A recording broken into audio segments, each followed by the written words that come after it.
पिछले चंद दिनों से जी पाकिस्तान में वो चंद मौज़ूआत जो बहुत ज़्यादा जिन पे बहस होती रही, उनमें से एक जो है वो state bank of Pakistan act 2020 है। ये एक्ट बेसिकली प्रपोज कर रहा है कि स्टेट बैंक ऑफ पाकिस्तान को अब एक नए अप्रोच के साथ इन्फ्लेशन टारगेटिंग की तरफ मूव करना है। स्टेट बैंक को इंडिपेंडेंट होना है किसी भी पॉलिटिकल इन्फ्लुएंसेस से, किसी भी पॉलिटिकल प्रेशर से। तो इसके नतीजे में जो बहस है वो बुनियादी तौर पे दो तीन तरह से उसके जो मेजर कंसर्न्स हैं वो सामने आ रहे हैं उसमें। सो पहला जो सवाल है जो होना चाहिए बुनियादी तौर पे कि क्या किसी भी सेंट्रल बैंक को इंडिपेंडेंट होना चाहिए या नहीं होना चाहिए। ये सवाल मुझे लगता है कि थोड़ा सा ऑब्सोलीट है। करंट डिबेट में ये सेटल हो चुका है कि किसी भी सेंट्रल बैंक को स्टेट बैंक ऑफ पाकिस्तान जो कि है पाकिस्तान में उसको अपनी पॉलिसी के कंडक्ट में इंडिपेंडेंट होना चाहिए। सो हमारी जो मौजूदा डिबेट है उसको थोड़ा सा फॉरवर्ड लुकिंग होने की ज़रूरत है। मसलन अगर हम वहाँ देखें तो एक जो कंसर्न है वो ये आ रहा है जो कि डिबेट से कि जी चूँकि बाकी इदारे आज़ाद नहीं हैं तो स्टेट बैंक ऑफ पाकिस्तान को क्यों आज़ाद होना चाहिए। ये थोड़ा सा इलॉजिकल आर्ग्यूमेंट है। डिबेट तो ये होनी चाहिए कि बाकी इदारे भी जो हैं उनको भी इंडिपेंडेंट होना चाहिए, ना ये कि अगर बाकी नहीं हैं तो स्टेट बैंक ऑफ पाकिस्तान को भी नहीं होना चाहिए।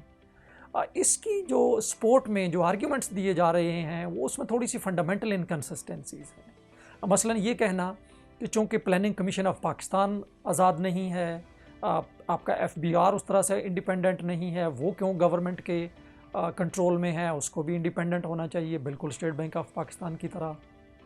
तो ये थोड़ा सा कंपैरिजन जो है ये फॉल्स कंपैरिजन है, क्योंकि जो FBR है, जो प्लानिंग कमीशन ऑफ पाकिस्तान है, वो एग्जीक्यूटिव डिपार्टमेंट्स हैं फिस्कल पॉलिसी के, ट्रेजरी के। स्टेट बैंक ऑफ पाकिस्तान जो है वो एक बिल्कुल सेपरेट एंटिटी है जो मॉनिटरी पॉलिसी को देखता है। तो ये दोनों को डायरेक्टली आप कंपेयर नहीं कर सकते। तो एक तो ये कि ये बुनियादी सेटल्ड क्वेश्चन है कि किसी भी सेंट्रल बैंक को आज़ाद होना चाहिए, और इसी तरह स्टेट बैंक ऑफ पाकिस्तान को भी अपने पॉलिसी कंडक्ट में किसी भी पॉलिटिकल प्रेशर से जो है वो आज़ाद होना चाहिए। जो दूसरा कंसर्न है कि जो मांगी जा रही है, जिस हद तक जो डिग्री ऑफ इंडिपेंडेंस है वो बहुत एब्सोल्यूट है। तो यहाँ एग्जैक्टली ये बहुत एक अच्छी बात है इस पर डिबेट होना, क्योंकि जो आपकी इंडिपेंडेंस है वो कभी भी एब्सोल्यूट नहीं होगी। कोई भी सेंट्रल बैंक जो है वो जवाबदेह है गवर्नमेंट को। तो इसमें जो डिबेट है उसको शायद थोड़ा सा ये देखने की बजाय इसके कि हम स्टेट बैंक ऑफ पाकिस्तान की इंडिपेंडेंस को रिजेक्ट कर दें, शायद डिस्कशन ये होनी चाहिए कि वो क्या लेजिस्लेशंस हो सकती हैं, वो क्या फ्रेमवर्क हो सकते हैं, वो क्या अकाउंटेबिलिटी मैकेनिज़म्स हो सकते हैं जिनके अंदर स्टेट बैंक की जो इंडिपेंडेंस है वो इंडिपेंडेंट रहे state bank, but yet it is accountable to government of Pakistan, किसी भी गवर्नमेंट को जो है उसमें। तो एक तो ये दूसरा कंसर्न है। जो तीसरा कंसर्न है कि अगर आप इन्फ्लेशन टारगेटिंग रिजीम पे जाएंगे तो आपकी जो ग्रोथ है वो कंप्रोमाइज़ हो जाएगी। सेंट्रल बैंक जो है, स्टेट बैंक जो है वो सिर्फ और सिर्फ फोकस हो जाएगा इन्फ्लेशन के ऊपर।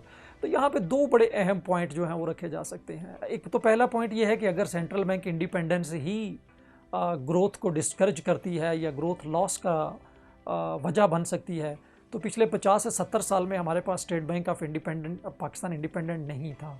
तो उस पर क्या हुआ है, तो वो क्या चीज़ थी फिर जो हमारी ग्रोथ रेट को इफ़ेक्ट कर रही थी। दूसरा ये है कि एक्चुअली ये बड़ा क्लियर एविडेंस है कि जब कोई भी सेंट्रल बैंक प्राइस स्टेबिलिटी पे फोकस कर रहा होता है, फाइनेंशियल स्टेबिलिटी पे फोकस कर रहा होता है, तो वो इनडायरेक्टली ग्रोथ ही को सपोर्ट कर रहा होता है। प्राइस स्टेबिलिटी और जो फाइनेंशियल स्टेबिलिटी है वो आपकी बड़ी फंडामेंटल रिक्वायरमेंट है किसी भी इकोनॉमिक डेवलपमेंट के लिए या इकोनॉमिक ग्रोथ के लिए।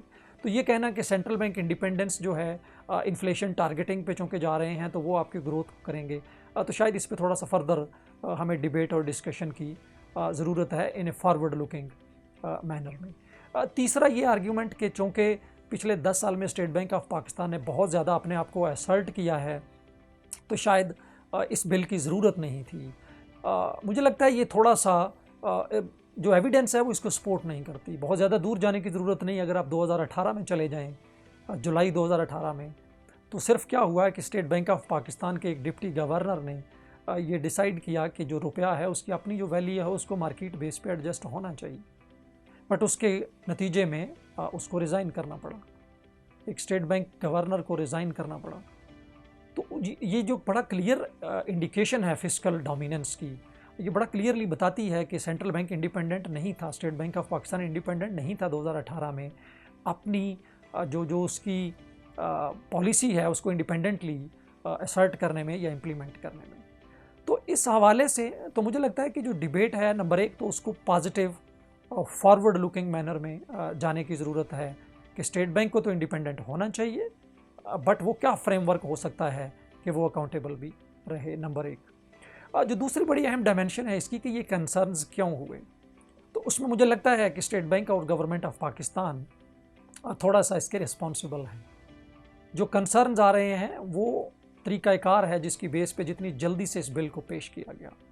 ये जो है एक आइडिया है कि ये स्टेट बैंक की कंडीशन के तौर पे आ रहा है, तो इसने भी इन कंसर्न्स को इन्फ्लेट किया है, बढ़ाया है इन कंसर्न्स को।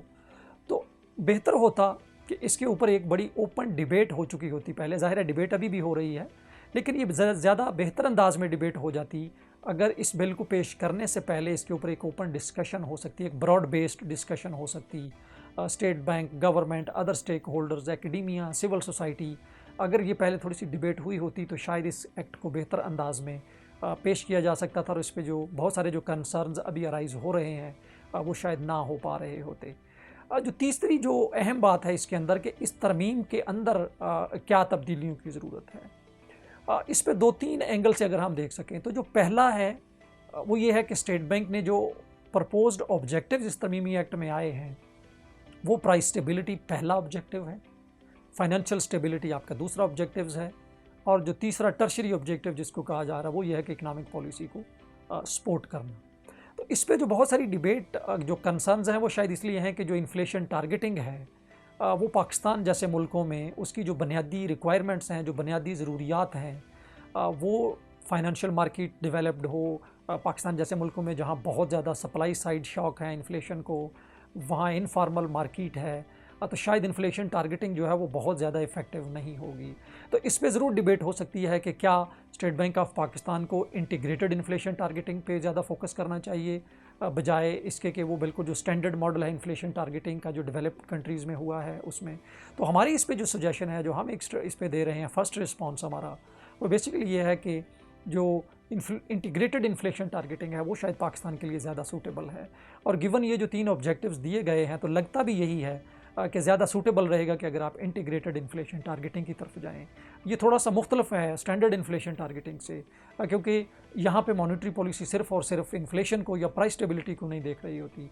जो डिसीजंस आ रहे होते हैं उसके अंदर कहीं ना कहीं कंसिडर किया जा रहा होता है आपकी फाइनेंशियल स्टेबिलिटी को, और जो बाकी मैक्रो प्रूडेंट जो पॉलिसीज़ हैं उनको भी देखा जा रहा है। तो पहली जो रिकमेंडेशन है हमारी तरफ से जो हमारे फर्स्ट रिस्पॉन्स में है वो ये है कि स्टेट बैंक शायद इस पर डिस्कशन की ज़रूरत है कि हमें इंटीग्रेटेड इन्फ्लेशन टारगेटिंग की तरफ जाना चाहिए जो कि ज़्यादा सूटेबल है डेवलपिंग कंट्रीज़ के लिए। इस पर बहुत सारी जो एविडेंस है वो अवेलेबल है। जो दूसरा की फीचर है इस तरमीमी एक्ट का वो अटानोमी है कि जो अपॉइंटमेंट्स की अटानोमी है, इंडिपेंडेंस है, उनका जो नया एक प्रपोज्ड चैनल है वो बेहतर है पहले की निस्बत, और वो ज़रूरी था क्योंकि जो अपॉइंटमेंट के ऊपर जो कंट्रोल है गवर्नमेंट का वो फिस्कल डोमिनेंस को जन्म देता है, वो फिस्कल डोमिनेंस को आसान बना देता है। तो ये बेहतर है उसमें ये प्रपोज़ किया जाना कि गवर्नमेंट जो है वो रिकमेंड कर रही होगी नाम, और प्रेसिडेंट ऑफ पाकिस्तान जो है वो उसको कर रहे होंगे, फाइनल अपॉइंटमेंट जो है वो उसमें कर रहे होंगे। लेकिन इसके अंदर जो एक हिस्सा है जो इनकी जो टर्म्स के ऊपर है, जो ड्यूरेशन ऑफ अपॉइंटमेंट्स के ऊपर है, जो टर्म्स ऑफ अपॉइंटमेंट्स पे है, उसको रिकन्सिडर करने की ज़रूरत है। हम ये प्रपोज़ कर रहे हैं कि कोई भी जो अपॉइंटमेंट है उसके लिए सेकंड टर्म नहीं होनी चाहिए। वो चाहे बोर्ड ऑफ डायरेक्टर्स के लिए अपॉइंटमेंट्स हैं, चाहे वो गवर्नर की अपॉइंटमेंट है, चाहे वो डिप्टी गवर्नर्स की अपॉइंटमेंट है, वो तमाम की तमाम जो हैं इंक्लूडिंग MPC मेंबर्स जो मॉनेटरी पॉलिसी कमेटी के जो मेंबर्स हैं वो सब की सब एक टर्म के लिए होनी चाहिए, क्योंकि जो सेकंड टर्म अपॉइंटमेंट्स हैं वो मॉरल हैज़र्ड्स क्रिएट करती हैं। तो ये रिकमेंडेशन है कि उसको 1 टर्म होनी चाहिए 5 ईयर्स के लिए, and that should be once and forever. Secondary appointment जो है उस पर नहीं होनी चाहिए। जो तीसरा पॉइंट है जहाँ पे बहुत ज़्यादा डिबेट हो रही है करंटली, बल्कि लगता है कि सारी की सारी डिबेट वहीं पे है, वो ये है कि ये एक बड़ी एब्सोल्यूट अटानोमी सेंट्रल बैंक जो स्टेट बैंक ऑफ पाकिस्तान है वो मांग रहा है। वहाँ पे जो अकाउंटेबिलिटी के मैकेनिज़म्स हैं उन पे बहुत ज़्यादा बात नहीं हो रही है। तो इस पे डिस्कशन की ज़रूरत है, और हमें ये बड़ा क्लियर होगा कि सेंट्रल बैंक को इंडिपेंडेंट होना चाहिए, but with a very strong mechanisms for accountability, transparency and oversight. और ये जो फाइनल अकाउंटेबिलिटी का राइट है, that is always with the government in any democratic regime. तो independence should be there, but with a very strong transparency, accountability and oversight mechanism. जो final oversight है वो government of Pakistan के होना चाहिए। जो फाइनल पॉइंट हम इसमें आपके सामने रखना चाह रहे हैं कि जो करंट जो एक्ट है तरमीमी 2021, वो बड़ा साइलेंट है कि जो कोऑर्डिनेशन की क्या होंगी, जो फिस्कल मॉनिटरी पॉलिसी की कोऑर्डिनेशन क्या होगी। पाकिस्तान जैसे मुल्क में जहाँ पे फिस्कल पॉलिसी का एक बड़ा डोमिनेंट रोल रहा है, जहाँ पे फिस्कल पॉलिसी आउटकम्स जो हैं वो आपकी डिफ़ाइन करते हैं मॉनेटरी पॉलिसी के आउटकम्स को, प्राइस कंट्रोल्स हो गए, गवर्नेंस इश्यूज़ हो गए, वो प्राइसेस को इफ़ेक्ट करते हैं, और जो कि स्टेट बैंक ऑफ पाकिस्तान का जो प्राइस स्टेबिलिटी का जो मेजर ऑब्जेक्टिव है, प्राइमरी ऑब्जेक्टिव है, उसको इफ़ेक्ट कर सकते हैं। इसी तरह अगर हम कॉरस्पॉन्डिंगली देखें तो जो मॉनेटरी पॉलिसी का जो स्टांस है, जो मॉनेटरी पॉलिसी का जो कंडक्ट है या जो फ्रेमवर्क है, वो बहुत सारे फिस्कल पॉलिसी आउटकम्स को इफ़ेक्ट करता है, जो कि जैसे डेट मैनेजमेंट हो गई, सारी चीज़ें। तो इन सब चीज़ों को जब तक जॉइंटली नहीं देखा जाएगा, जो आपके इकोनॉमिक पॉलिसी आउटकम्स हैं उनके लिए एक बैलेंस जो मिक्स है उसको नहीं रखा जा सकेगा।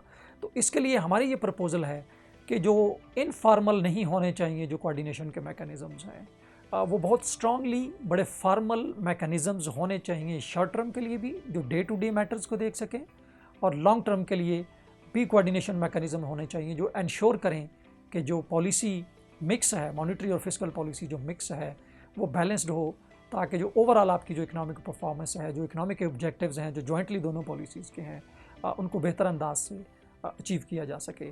सो just to close, state bank of Pakistan को इंडिपेंडेंट होना चाहिए, नंबर 1। नंबर 2, जो डिबेट हो रही है उसमें कुछ इनकन्सिस्टेंसीज़ हैं, उनको दूर होने की ज़रूरत है और डिबेट को फॉरवर्ड लुकिंग होने की ज़रूरत है। जो तीसरे पे जो स्टेट बैंक की जो ऑटोनॉमी है, that should be against a very strong accountability mechanisms, जो ट्रांसपेरेंसी मैकेनिज़म्स और ओवरसाइट के जो मैकेनिज़म्स हैं वो बड़े स्ट्रॉन्ग होने डेवलप करने की ज़रूरत है। और finally we need to have a very strong formal coordination mechanisms इसके लिए।